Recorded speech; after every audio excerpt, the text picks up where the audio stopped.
ఏదో ఉడతాభక్తిగా ఈ కానుకమ్మ తీసుకోండి. మీరు కట్టుకునేంత గొప్పది కాదు. కానీ ఏదో నాకు తోచినంత ఈ సహాయం తెచ్చానమ్మా అని చెప్పేసి అంటుండగానే తెచ్చే చీర పట్టే మనసును ఉంటుంది కానీ విలువతో కాదు.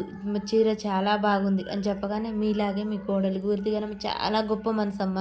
మీది గొప్ప మనసు, మీ కోడలిది ఇంకా గొప్ప మనసమ్మ అని చెప్పేసి అంటూ ఉండగానే చెంచలమ్మ అలా చూస్తూనే ఉంటుంది. ఏంటి నువ్వు చెప్పేది అనగానే ఆ రోజు మా ఇంటికి వచ్చింది చూసావా మీ కోడలు గారు, అప్పుడు ప్రతి క్షణం, ప్రతి నిమిషం మీ గురించే ఆలోచించిందమ్మా. తను మాట్లాడిన ప్రతి మాటలో మీ మీద గౌరవం, విలువ, ప్రేమ మొత్తం ఉన్నాయమ్మా.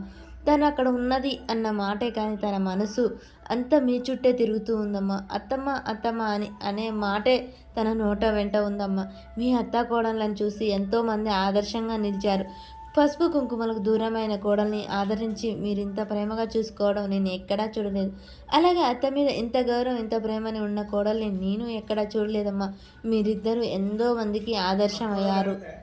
ఎంతోమందికి మిమ్మల్ని చూసి నేర్చుకోవాలమ్మా చెప్పగానే చెంచలమ్మ ఆలోచిస్తూ ఉంటుంది సింధూర గురించి. ఇక ఒక పక్క విజయమ్మ ఆలోచిస్తూ ఉండగానే తన భర్త వస్తూ ఉంటాడు. ఏంటి నీ చిన్ననాటి స్నేహితుని కేశవని కలవడానికి వెళ్ళారా?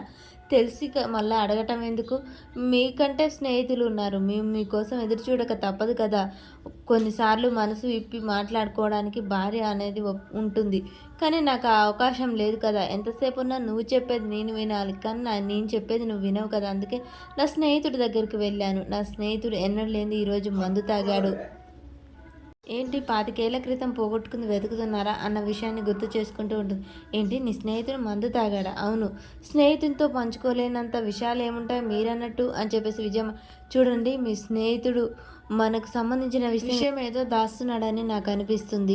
మా నాన్న కూతురైనా నాకు చెప్పలేదు, అల్లుడైనా మీకు చెప్పకుండా మీ స్నేహితుడితో చెప్పాడు. 25 ఏళ్ల క్రితం మా నాన్నకు మాట పడిపోయింది. అలాగే ఇప్పుడు మీ స్నేహితుడు మందు తాగుతున్నాడు. ఈ అన్ని విషయాలకు మనకు సంబంధించిన విషయం ఉందని నాకు అర్థమవుతుంది.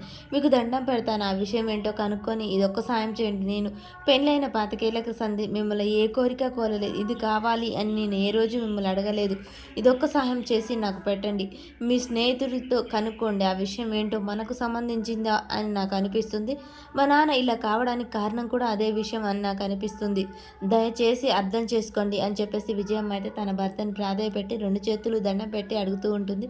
మరి ఈ విషయం మీద తన భర్త కేశవాన్ని కనుక్కుంటాడా? అసలు విషయం ఏంటనేది తెలుసుకుంటాడా? అసలు ఏం జరిగి ఉంటుంది అనేది మనకు నెక్స్ట్ వీడియోలో తెలుస్తుంది.